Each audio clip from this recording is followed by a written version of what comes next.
Hello my dear student, good morning, good evening. आप लोगों के लिए जैसा मैंने पिछली वीडियो में बताया था आप लोगों को, तो मैंने कहा था कि मैं फिजिक्स की लेक्चर सीरीज़ बिल्कुल बेसिक से फंडामेंटल पॉइंट से लेके कंसेप्ट तक उस सीरीज़ को लेके जाऊंगा। और आप लोगों से जो मैंने एक प्रकार से प्रॉमिस किया था कि हर लेक्चर सीरीज़ में आपको एक परफेक्शन देखने को नज़र आएगा, और आप लोगों के सहयोग की मुझे सख्त ज़रूरत है।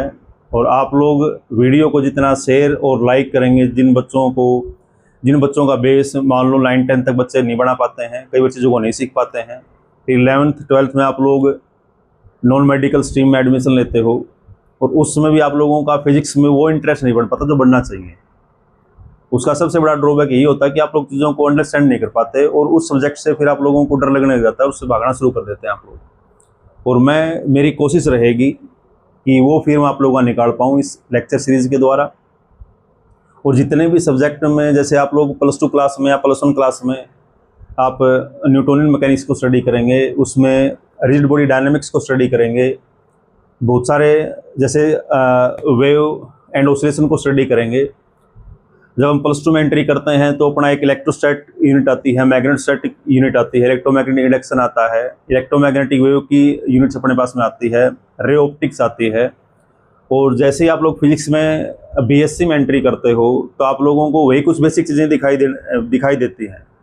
तो किसी भी सब्जेक्ट को अंडरस्टैंड करने के लिए उसको सबसे पहले एक कोऑर्डिनेट सिस्टम है जो बैकबोन है फिजिक्स की, स्टूडेंट उसे स्किप कर देते हैं, उसे ढंग से समझते नहीं है, डायग्राम को बुक से क्रैमिंग करते रहते हैं।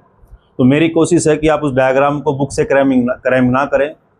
तो मैं उस पहले कोऑर्डिनेट सिस्टम पे फोकस करूँगा, और उस कोऑर्डिनेट सिस्टम पे फोकस जैसे आप उस कोऑर्डिनेट सिस्टम को सीख जाओगे तो ऑटोमेटिक आप लोगों को फील आना स्टार्ट हो जाएगा कि हाँ, ये कोऑर्डिनेट सिस्टम ही है जो एक प्रकार से सब्जेक्ट की बैकबोन है। अगर उसकी अच्छी अंडरस्टैंडिंग होगी तो आप हर चीज़ को, आर्टिकल को अपने अनुसार डायग्राम बना पाओगे, आपको क्रैम करने की ज़रूरत नहीं पड़ेगी बिल्कुल भी। तो इन्हीं ज़्यादा वीडियो को लंबा ना खींचते हुए मैं फिर से कहूँगा कि प्लीज़ वीडियो को लाइक करें, चैनल को सब्सक्राइब करें, और जितना आप लोगों से हो सके इस वीडियो को अपने दोस्तों के पास में जो हिंदी स्टूडेंट हैं उनको ज़रूर शेयर करें। मेरे साथी भाई, जो टीचर भाई भी इस वीडियो को अगर देख रहे हो, सीख रहे हो चीज़ों को, तो आप लोगों को इस लेक्चर सीरीज से बहुत फ़ायदा पहुंचने वाला है, आप बहुत कुछ सीखने वाले हैं। और अगर कुछ आप लोगों को लगे इम्प्रूवमेंट की तो आप ज़रूर मुझे कमेंट्स करके बताएं कि यहाँ पे इम्प्रूवमेंट की ज़रूरत है। देखो, परफेक्ट कोई नहीं होता इस संसार में, लेकिन मेरी कोशिश है कि हर वीडियो में एक आपको परफेक्शन देखने को मिलेगा। तो ज़्यादा लंबा ना खींचते हुए मैं वीडियो को स्टार्ट करने जा रहा हूँ। तो सबसे पहले मैं कोऑर्डिनेट सिस्टम को स्टार्ट करने जा रहा हूँ। तो उस कोऑर्डिनेट सिस्टम में जैसे हम देखते हैं कि आप लोग जो कोई ज्योमेट्री यूज़ करते हैं, उस ज्योमेट्री के हिसाब से, उस शेप के हिसाब से हम कोऑर्डिनेट सिस्टम को डिसाइड करके चलते हैं। तो कई बार जैसे आपको मान लो एक रोड है, उसका मोमेंट ऑफ इनर्शिया कैलकुलेट करना है, तो मोमेंट ऑफ इनर्शिया कैलकुलेट करने के लिए आप लोग क्या करते हैं, उस कोऑर्डिनेट सिस्टम के बगैर आप लोग चीज़ें डिसाइड नहीं कर पाते हो। जैसे मान लो 1 डायमेंशनल बॉडी है, तो ज़्यादा मैं थ्योरेटिकल चीज़ों को ना बोलते हुए मैं कुछ एक बार बोर्ड पे कुछ चीज़ एक्सप्लेन करना चाहूँगा आप लोगों को। तो अपना टॉपिक रहेगा कोऑर्डिनेट सिस्टम।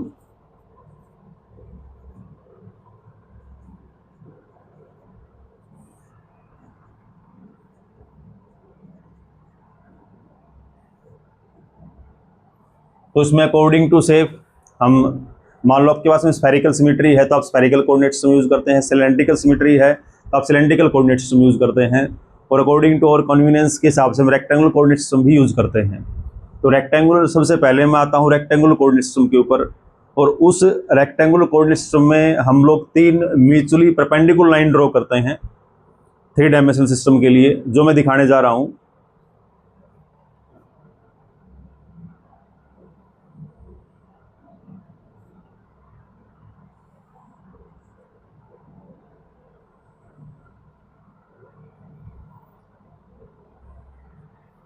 तो स्टूडेंट देखिए, ये 3 मैंने म्यूचुअली परपेंडिकुलर लाइन खींची है बोर्ड के अंदर, और आप जिस भी रूम में बैठे हों, जिस रूम में बैठ के इस वीडियो को देख रहे हो, उस रूम में अपने सामने जो दीवार है, आपके जो सामने दीवार होगी उसके लेफ्ट हैंड साइड में जो भी कॉर्नर होगा आप उस कॉर्नर को ओरिजिन अज्यूम कर लें और मेरे साथ इस वीडियो को फॉलो करें।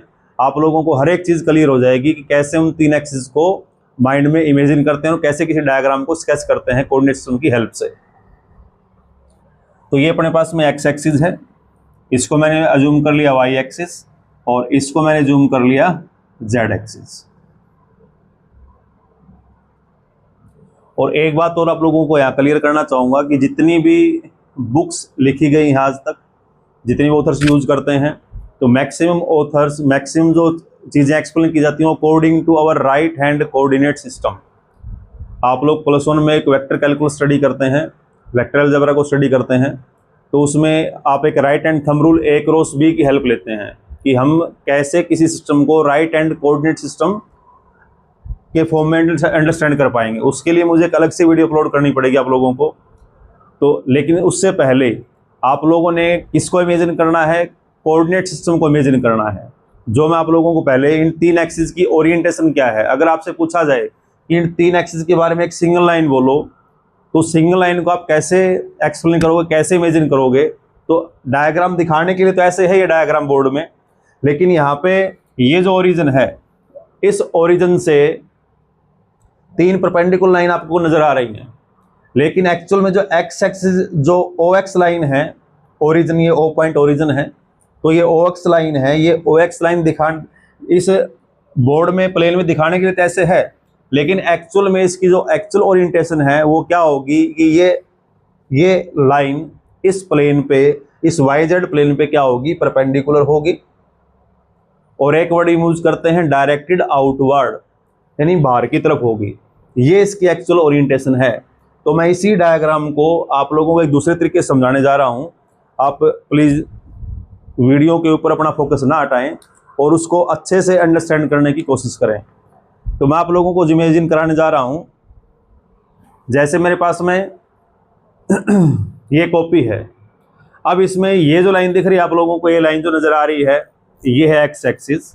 आप इस पॉइंट को ओरिजिन मान लो, और ये क्या है, वाई एक्सिस, और ये है जेड एक्सिस मेरे पास। क्योंकि आप बोर्ड को देख रहे हो तो बोर्ड के अकॉर्डिंग अंडरस्टैंड करोगे चीज़ों को।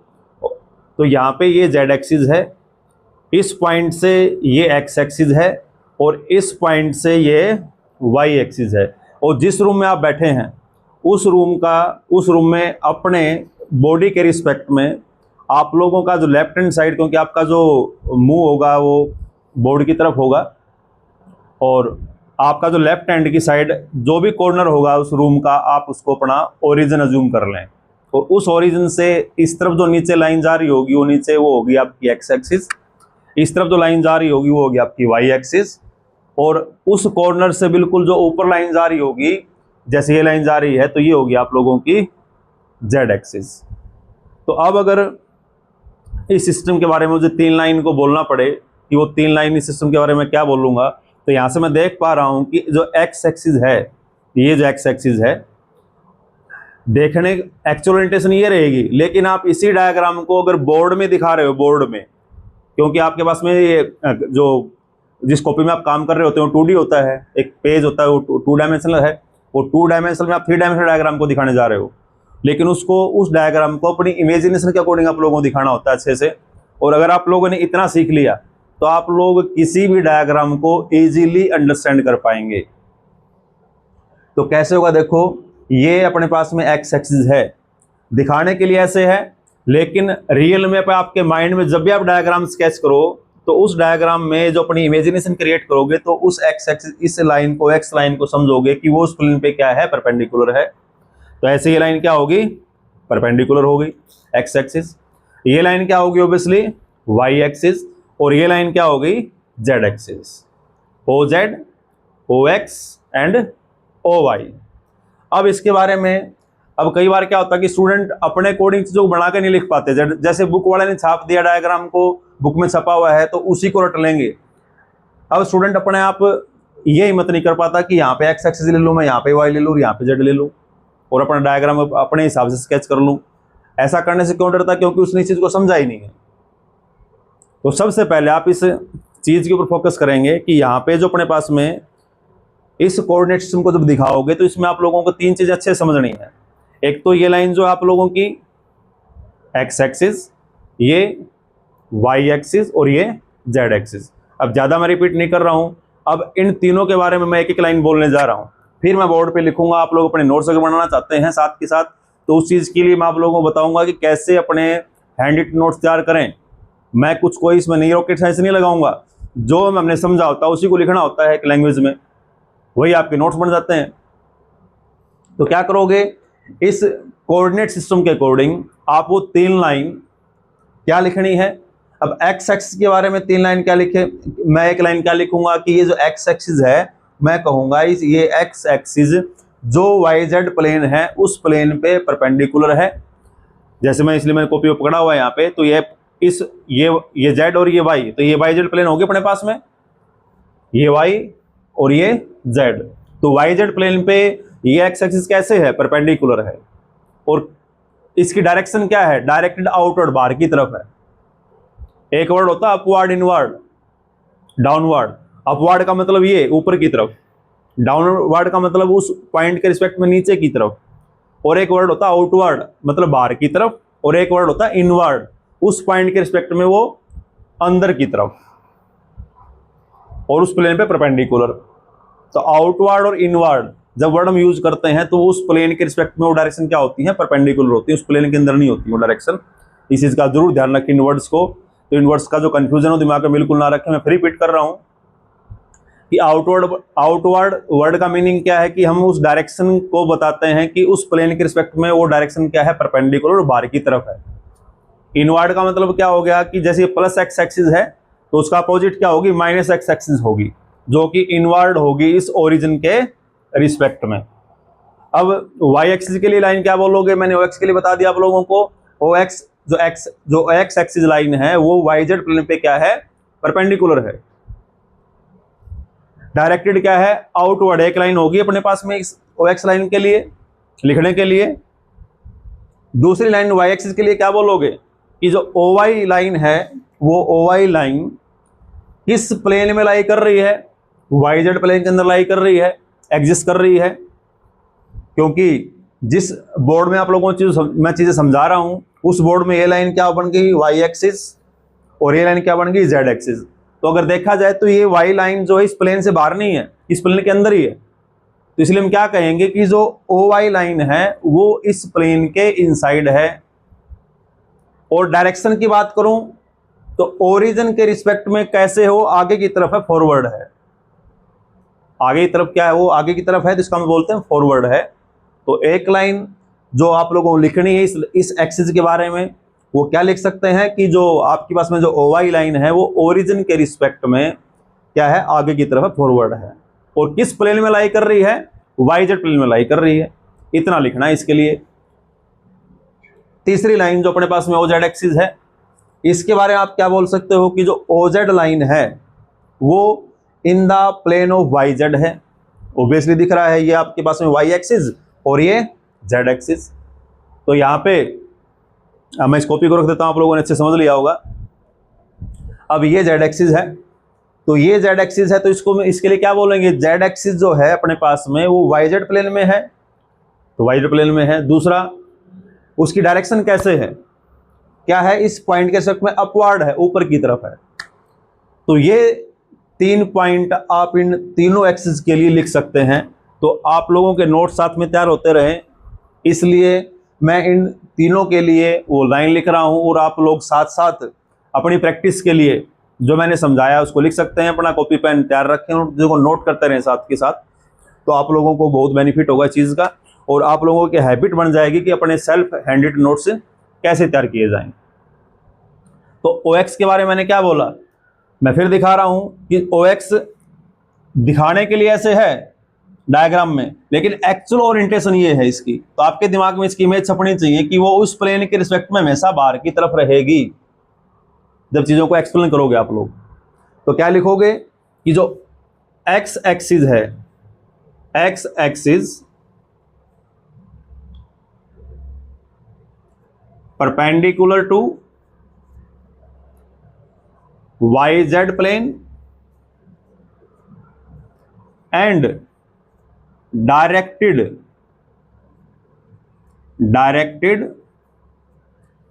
आउटवर्ड, बाहर की तरफ, डायरेक्टेड आउटवर्ड। आप ये एक लाइन इसके लिए लिख सकते हो आसानी से, कि मैं बताऊंगा आप लोगों को जैसे मैं साथ में जैसे इसको कंप्लीट करूंगा इन तीनों लाइन को, तो आप लोगों को एक एग्जांपल दूंगा कि कैसे आपका कोऑर्डिनेट सिस्टम यूज होता है। अब सेकंड पॉइंट की बात कर रहा हूं, तो सेकंड पॉइंट में y के लिए क्या लाइन बोलोगे कि y axis perpendicular to, sorry perpendicular नहीं, y एक्सिस कैसे लाइज या एग्जिस्ट इन yz प्लेन, तो lies in yz plane. And अगर मैं डायरेक्शन की बात करूं इस ओरिजिन के रिस्पेक्ट में, तो कैसे है, आगे की तरफ है, तो हम कह देंगे and directed forward, and directed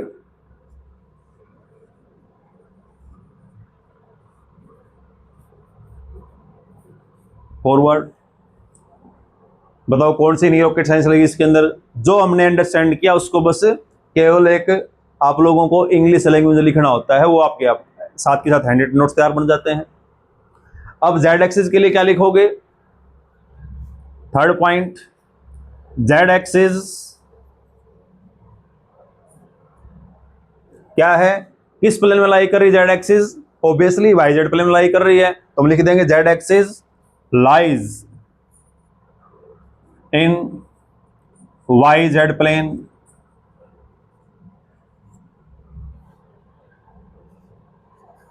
and अब इस पॉइंट के रिस्पेक्ट में इसकी डायरेक्शन देखें तो कैसे है, ये डायरेक्टेड अपवर्ड।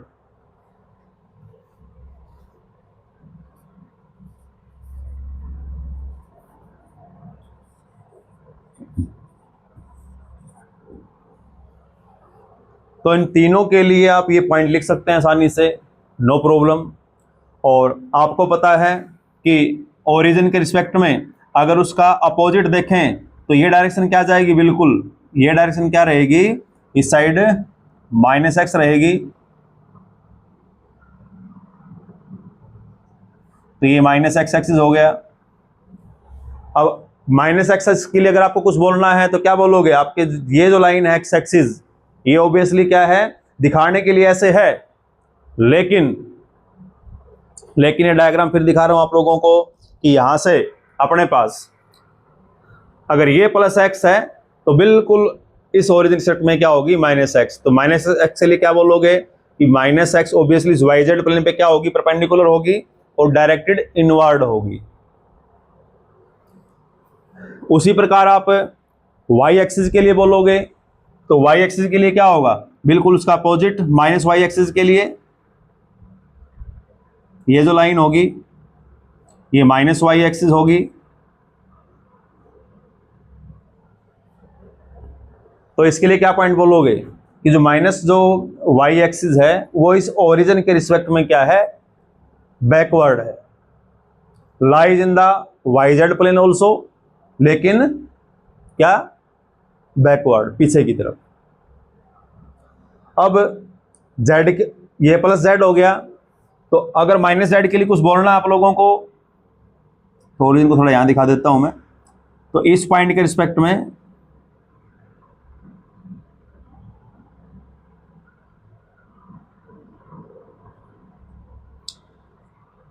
ये -z एक्सिस होगी।